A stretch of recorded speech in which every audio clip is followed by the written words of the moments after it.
everyone, this is Jenny with Homeschool Teens with Jenny, and welcome for joining me today. We are going to be doing an update video today on my 11th graders language arts. There is not much out there on YouTube about Sonlight's American Lit program for 30. And so I wanted to make sure as we're going along this year that I do videos to show you how we're using it, what books we're reading, what books we're skipping, and just how I'm kind of going about this whole course to give those of you who want to use it a better idea of what it's like. And so I can tell you overall, it has been really successful. He has enjoyed books that he didn't think he would enjoy. He actually ordered the sequel to one of the books, and I'll make sure to show you which one. In addition to the Sonlight American Lit course, we are also doing the Wordly Wise 11, and he likes playing with words. This one, he hasn't been as fond of. He liked the Abeka one last year better, but he's still doing it. We're still working on it. I'm not grading it. I told him, I said, this is just working with words, and sometimes they'll have analogies, and sometimes it'll be, this is the definition, does this sentence use the word correctly? So it's a good working exercise just to keep your vocab up. He just finished lesson 9, and he'll do lesson 10 when we come back from our homeschool break, which is next week. And then we're going to pause this until second semester, because this book does not run all the way through the entire school year if you're doing 180 days. So that's why we're using it that way. I did buy the Life of Fred Language Arts series, and Jack has gotten through Australia, and he is not a fan. He said it's like reading a little short story for 5 minutes every day and getting nothing out of it. That's what he told me. It says here on the back that it will take you beyond what most high school graduates and many college English majors know. So I thought it was going to be really good for high school, and I thought it would teach grammar in a fun way. And maybe it does for kids with certain personalities, but my logical 11th grader, he's kind of my old soul. He is not a fan of this at all, and so we are not going to continue. Something that he was kind of annoyed about too was the practice at the end of each, I'm trying to get there for you, the Your Turn to Plays, where it talks about, there are 3 paragraphs up the top of this page. How do you begin? You draw a cat to start a paragraph, you make about 5 spaces and start the first sentence, or you yell, new paragraph coming. And at first, that was kind of funny to him, and then it got old real quick. So I just don't think it's quite his sense of humor, and he's not getting anything out of it, so I'm not going to continue after 12 weeks of using it if he's not getting anything out of it. He's not a kid that's going to lie to me to get out of something. He is honest to a T, and he's my rule follower, and he just tells me how it is, like it is, when I ask him, and I don't really have to worry if he's telling me the truth or not. So I really think we will probably just leave that one alone. Let me introduce you to some of the books that we have read. So these are the 4 we've done in 12 weeks. The first one was Eternity in Their Hearts, and he loved this one so much that he had my dad order himself a copy and read it because it was so good. And so they have been talking about this book back and forth, and my dad loves that kind of stuff. So he was really excited to kind of chat with Jack about that book. That was probably his favorite, and that was the first one he was assigned. The second one was The Chosen, and this was the book he bought the sequel to. As he started this book, he's like, I don't really know about this one, Mom. And the more he got in it, the more he loved it. And then at the end, he said, would you please order me the sequel, which is called The Promise? And so I did, and it's in his room now, and I think he has started reading that. So he did really enjoy this book a lot. We did a play, Our Town, and they do give you the physical copy of the play. They break it down into acts. There's 3 acts, and so and the curriculum asks you to read one act a day. We chose to watch this one. It is really hard to read plays when you don't have enough people in the room for everyone to kind of take a part. The narrator plays a huge role in this, and he really is the one person that keeps it going and that explains what's going on. And so I really felt like this one needed to be watched. And so we watched a Broadway production of this. It was either in 2001 or 2002. It was the early 2000s, and I will link below the YouTube link that we used to watch it. I just casted it on the big TV off my laptop, and we watched it, and we did one act a day that way. And so that worked good for us. We liked Act 1 and 2. We did not care for Act 3 whatsoever. And if you watch it, you'll understand why.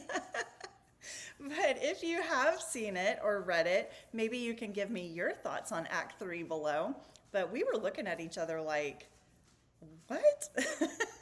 So that's kind of, we were just kind of left with a question mark over our heads with that one. And he's currently in the middle of, more than halfway through actually, the Scarlet Letter. So he has another week of this to go. Also, he started out with this one and he's like, this is not going to be my favorite.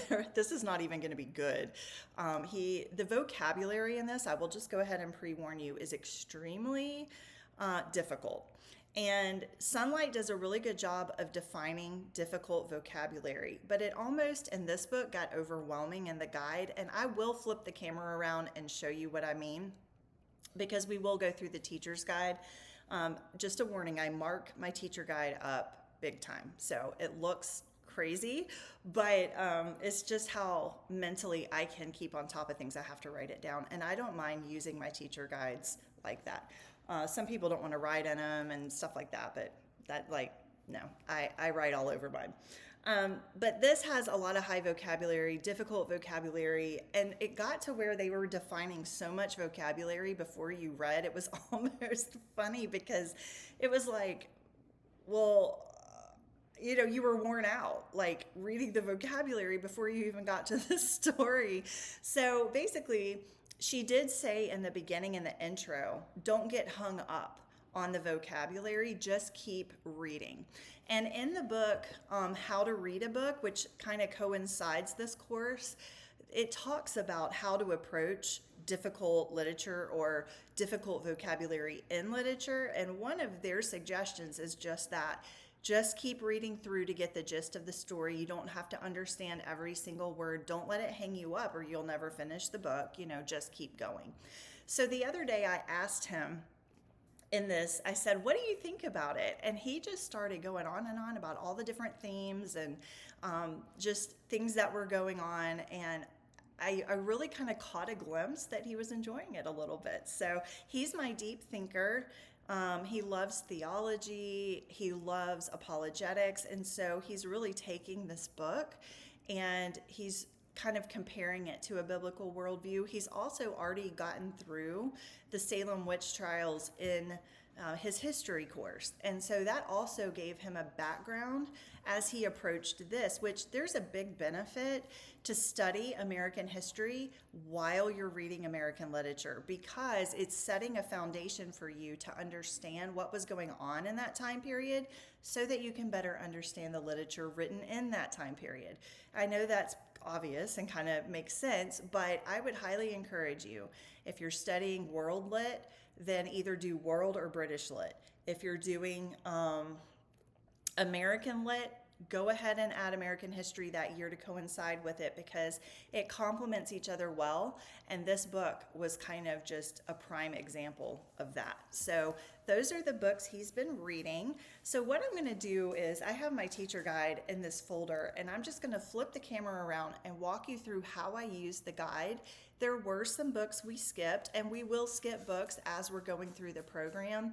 I'm just picking and choosing based on what I want him to read, what I feel is important, and I also consider as well what he'll be interested in. I knew he probably wasn't going to like this, but I made him read it anyway because it's just one of the key pieces of American literature.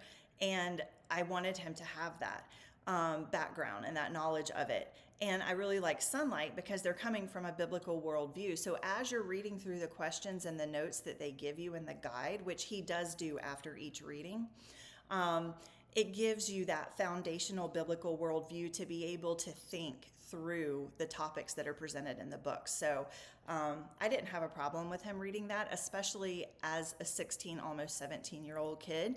I felt he had the maturity that it would be fine for him to read that, and he has handled it just fine. So I'm going to flip the camera around. I'm going to show you this guide, and then I'll be back with you.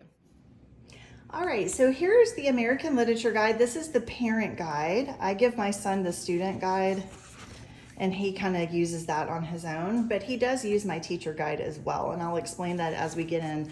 But this is, again, the Sonlight American Literature Level 430. It's for grades 11 through 12. And I've been through this in my flip through. I'll make sure to put a card above for you guys so you can click on that if you want to view that as well. I'll also make sure I link it at the end screen so it'll be easy to click on. Now this is what I mean. I write up my books or my guides, and I do that because I look at each book, I look at the chapters that they'll be reading and how many pages they're reading a day. That helps me decide how to plan out the week for my son. So that's why all of this is in here. But the first week, Elements of Style, I didn't bring that book down, but it does run through the entire course, and you just read a really small snippet of information each week, and it just kind of builds off each other. How to Read a Book is a key book in the beginning of this course. It really lays a foundation to how to approach different types of books, like how do you read nonfiction? How do you approach fiction? How do you approach poetry? How do you approach plays? It really breaks it down. It is a very high-level book, but I really think it really establishes a great foundation. So when they start being introduced to these different genres of literature, they kind of know how to approach it. And oftentimes the guide in the intro will refer back to, remember when you read How to Read a Book, they suggested this, just to remind you how to approach it as you're going into a new book. They also have 100 best loved poems, and we started with these, and honestly, my son is really good at interpreting poetry, and I am awful. And we would laugh so hard at each other because I would try to say what I thought it meant, and then he would tell me what he thought it meant, and then we'd go to the guide and kind of get a synopsis there, and we would laugh so hard because my interpretations were that bad. But anyway, we got a good laugh out of it.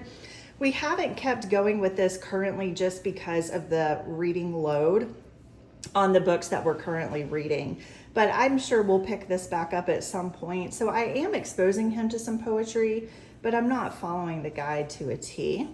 Also, there's On Writing Well, which is a book that kind of coincides with How to Read a Book. It's more of a how to write well instructional type of book instead of like a book that you're reading for literature. And there's also writing projects that go along as you're working through the literature. They'll have, this is kind of the language arts section. And some of the assignments we do and some of the assignments we don't do. So there will be some weeks you'll see I've marked it off. And that's because the assignment I didn't really feel was something that he would need to carry with him for college writing. And I will get to that in the future on my view on that. But I told him this year, he is my logical kid. He really wants to know how things apply to his future when we're doing these kind of assignments, especially in his later high school years. He's kind of really been like, okay, where am I going to use this? And so the first writing piece was the common application, which walks them through and teaches them how to write kind of a your college application essay. And so that was that project, and I did have him do that exercise, but there will be some that we skip, and you'll see that through the guide.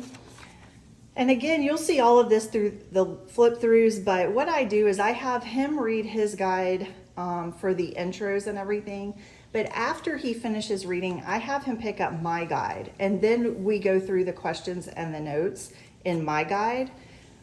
There is a lot of reading. As you can see, there's a lot of detail. There's a lot of post-reading after your main reading. And so I do not have him answer these questions on a separate sheet of paper or anything like that. That would just be too much. So we're just doing all of this orally, or he simply takes the guide upon my direction and he reads through the questions and answers. Okay, so in this week, this is where we started Eternity in Their Hearts. He loved this. And if I needed to add extra days for different things, I just wrote them in the margins. So you'll see that. Here, he's still working on a lot of the writing projects and laying the foundation with how to read a book. They will tell you in the beginning that it's kind of dull, but they also tell you not to give up on the program in the first 3 or 4 weeks because, just like I said, they're setting a foundation for literature coming. So we have found that to be true. We did not choose to read Fidelity, so that is one book that we did drop. We read The Chosen, like I told you guys. He loved that and bought the sequel to it. He finished up The Chosen, and then we moved into Our Town. And again, we viewed this one online. We didn't actually read the text play. We just watched it. And this is where we started The Scarlet Letter. I went back and forth as to how I was going to use The Scarlet Letter. I thought about using the Not Consumed Reading Journal, but it was, for him, it was too basic. For my daughter, it was almost too advanced. So they're in two different places. She's in 9th grade, he's in 11th. So I decided to drop that, and then I thought, well, maybe we just can use Spark Notes. And if you haven't seen Spark Notes, you can go online to sparknotes.com, and it's kind of like Cliff Notes, and some of their information's free, and some you have to have a subscription for. But there is so much free information on there. If you ever want to look up a piece of literature and look at what the themes are or the main ideas, this is a great resource. But I marked that out and I said, look, we bought Sonlight. It's working fine. I don't need to reinvent the wheel. We're just going to use Sonlight. So that's what we decided to do. This was a writing assignment we chose to skip. It was the travel article.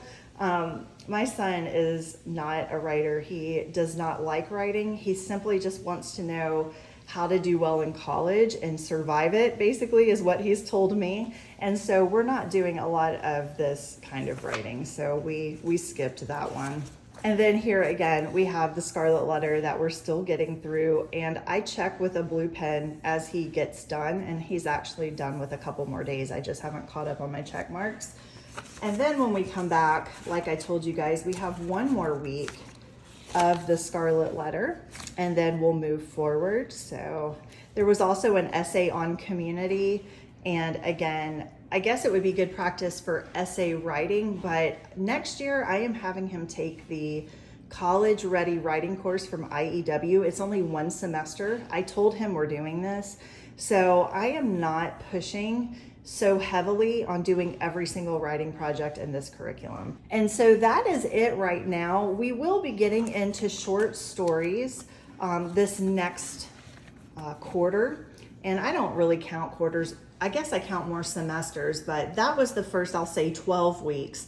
And then the next amount of time will be 9 weeks because holidays really kind of throw us off our 6 weeks on, 1 week off schedule. Once we get between Thanksgiving and Christmas, there's only 3 weeks. So I think we only have 9 weeks left in the semester. And that time we'll be focusing a lot on short stories. And I think Jacob Have I Loved is another book that we'll be approaching. I will make sure to update you guys on that when we get there. All right, so I hope that wasn't too long and too wordy. I was trying to fit all the things in for you and not bore you to death. But that's kind of where we are now with language arts for 11th grade. So quick run through. We're dropping Life of Fred grammar, just not a good fit for us. We are continuing Wordly Wise 11. It's doing fine. We have 1 more week for the semester, and then we'll put it aside and bring it back second semester. We have read Eternity in Their Hearts. This was a big win, especially if you have a kid really interested in missionaries or theology and that kind of thing. They will love that book.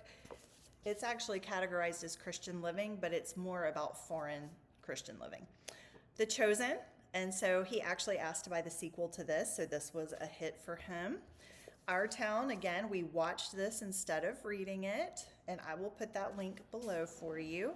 And we are almost done with the Scarlet Letter. I think we have about a week or a week and a half left of this, and then we'll be moving into short stories. So that's kind of where we are. I think it's been very successful in the first 12 weeks. We've enjoyed things that we didn't think we would enjoy. We've laughed about having really bad poetry interpretations, and we've had some humor in that. But we really have enjoyed this literature program, and the important thing is that you take it and you use it the way you want to use it, and don't let it kind of rule your life. Yes, it is a lot of work, and if you do everything day by day that they assign you, it is a very heavy load. However, we have just adjusted it to what we can do, what we have time for, what I think is important that he cover, and I think he's doing really well with it. And so far, 12 weeks in, I would highly recommend this program for 11th and 12th graders. I do think you need to keep it to 11th and 12th grade because of some of the subject matter in the books. It's nothing that, I'm very picky about what my kids read, but as our kids get older, even as Christian families, we do have to guide them through some of these things with harder topics, and maybe we consider taboo or we don't really talk a lot about, but we need to be talking about them. We need to be helping them think through biblical worldview versus what they're reading in a book so that they can learn to discern, and it also helps build their maturity and their faith as well. So I'm not exposing him to anything terrible, okay? But when it comes to things like adultery, right, I would probably stick to 11th or 12th grade for that. But everybody's different in their literature. I'm not telling you what to do. It's just what I would recommend. So use it how you will. But that is our synopsis for the first 12 weeks of American Lit. So I'll see you in the next one.